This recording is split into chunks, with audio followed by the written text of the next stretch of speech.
everyone, welcome to Breaktime. I'm Judy Elliott, and today we have a great show for you, a great break for you. We're glad you joined us. Hey, how often, here's the question, how often or how well do you adjust to change, right? So that's the big question today, but here to give us all that information is Millicent Flake, who is just actually published this. Yes, is the author. in 1st of February. Right. I love this book. It's moving beyond. And I think that our audience will really enjoy talking about this and listening to you and why you did this, because this can apply to anyone in their life. I mean, changes are always happening. So, but tell us a little bit about yourself. And is this the first book? This is my first book. I have been writing, I started a blog almost 10 years ago. It's called Under the Magnolia Tree, and just have been doing that, have written some for Dalton Magazine, Calhoun Magazine, articles here and there, but have been working on a novel off and on for a couple of years. But the idea for this book, this is my first book, and it came about when I retired in 2019 from my job as a school media specialist at Valley Point Middle School, and just was feeling so many emotions when I retired. Of course, I was excited, I was happy, but I was sad, I was scared, I had some grief over leaving people, and it kind of got me thinking about other changes in my life. I've laughed and said that retiring, the closest thing I could compare it to was when I went off to college. It was kind of that same emotions. You know, you're excited, but you're scared, a little bit of the unknown. And that was the genesis of this, thinking about this book. Right, because you know, speaking of retirement, a lot of people feel like, oh, it's going to be so wonderful and great, but really, it can be sometimes, I suppose, depressing. It has, as you mentioned, a lot of different emotions all rolled into one. Yes, and I will say it took me probably 2 years to really adjust, to not feel guilty when I was in the grocery store in the middle of the day, feel like I should be somewhere or doing something. So it's an adjustment, yes. Right, and in this book, I picked this up actually at Raspberry Row. Good. You can get your book there as well. Yes. But I picked this book up and I started looking through that, and I was like, and then I started reading it, and then I took it to a friend in Savannah to share with her. But you know, that could even be moving to a new location. Yes. Those are changes. Having a baby is a change. Right. I mean, life. This is fantastic. What you mentioned what it really inspired you to do it. Tell me about the book itself, because I went through this last night, even finishing it up, but it has so many comparisons that everyone can use, and how, tell me about how you related this to biblical scriptures. Well, it was really a process, and my first career was in chaplaincy, and I've had seminary training, and I love to study the Bible. I teach Sunday school at First Baptist, and if I remember correctly, at the time when I first started writing this book, we were doing a really in-depth study of Moses, and so I was really into the Old Testament, and I mean, I'm one of these people, I pull out all my commentaries, and I've got books, and I just really love digging into that. And I started thinking about how people in the Bible went through changes. And so I have 10 chapters. It's actually 11 characters, because I do Shiphrah and Puah in the last chapter, and they were the midwives who would not kill the baby boys in Moses, in the story of Moses. And just as I studied these different characters, I just saw the different things that they went through, and found that I could relate that to different stories. I really, in retrospect, I don't know which came first, the story, because I have a personal story on each of these, and then I do the biblical character, and I've got 5 men and 5 women, and I think I have 5 from the Old Testament, 5 from the New. And I wanted it to be reflective. I wanted people to be able to go through and read it and think about how it related to their life. Right. And I'm just looking at that table of contents here, just an idea that you would know. Moving through disruption, moving beyond disappointments, moving beyond despair, moving beyond doubt, moving through grief, moving past depression, moving beyond abuse, moving beyond defeat, moving forward by letting go, standing firm. Wow. This really is very, very point on with whatever is happening in your life, I feel.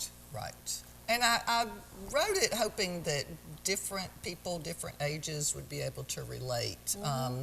For example, the very first chapter is about having a new baby, which, and I relate that to Mary, Jesus' mother, but certainly for any family, that's probably one of the biggest changes you can go through is having a, and again, thinking back to when I had our son, you're very happy and excited, but you're scared. You are maybe sad about giving up your life before children. Right. So again, I felt like having a baby is all those different emotions in there too. Right. And if you think about Mary, she had all those emotions on top of being God's mother, so Right. it's even added. But I think we see those human emotions in there too. Right.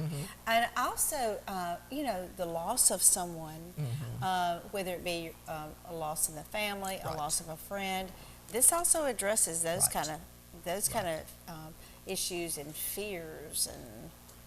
Yes, I have lost both my parents, and I also had a sister who died at a young age, and that's a change, especially when you lose your parents. You maybe for years you've been focused on looking after them, and then you have to shift to that. So, right.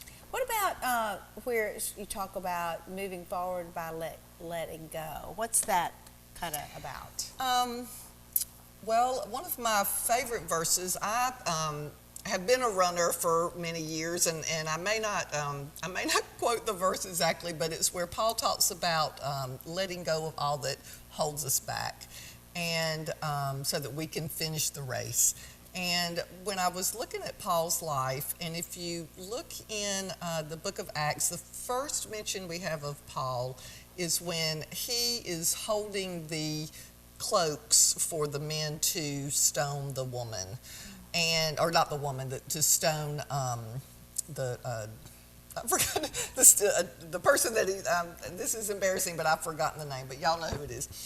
And then later he meets Jesus on the road to Damascus, and in my mind I'm thinking, gosh, did Paul ever look back on that and think, I stood by while they stoned this person, and I've thought about times when I have held myself back because I've worried about things that happened to me in the past. Right. And I think we've got to learn to let go of that, receive that forgiveness, and move on. And if Paul was responsible for many deaths among Christians before he was converted, and just see how Paul pushed forward. Yes, Right. Stephen. Yes, thank I was you. like, yeah, it's Stephen. I should know that he. Well, that they stoned you're Stephen. doing TV, some video. I mean, some things slip as you go.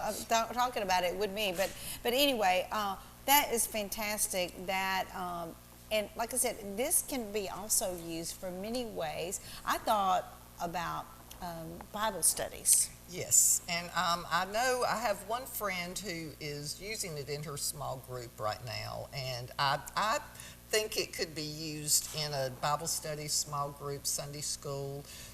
Each of the chapters stands alone, so if there are 10 chapters, but if you only needed a 6-week study, you could choose which ones you liked. Yeah, I think this would make a great Bible study book, as well as those people who are just experiencing changes in their life. And one of the things that caught my eye too is so many people face depression during those times, and as again, this addresses that. and how that relates to biblical scripture and Yes. and characters in the Bible. It kind of comes to life, you know. Well, good. I know you have several people to thank on here, and I was looking at some of the Yes. people that's been very a part of this. I think you mentioned the pastor at First Baptist Yes, Church. Jonathan currently. Barlow. Yep. He's very supportive. Yeah. Read some early drafts. Yeah. And did a blurb for me at the beginning. And I wanted Jonathan to read through and make sure that he felt like it was biblically correct. Right. And, That's good. That's great. And I know that there are other people we're not mentioning now, but when you buy this book or you purchase this book, you can find out more and more information about it and the people that were very dear to you as you Yes. put this together.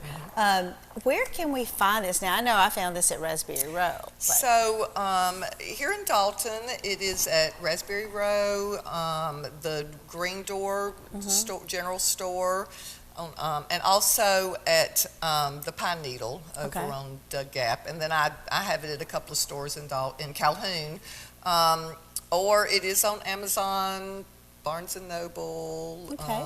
or I would love for them to contact me, and I would love to get them some copies, or Oh, come that's come great. speak at your church. I would love to get an opportunity to do that Absolutely. Now, you have do you want to share your email address or how people, or would you just want them to contact me if they want kind of thing. No, I'm information? happy for them to.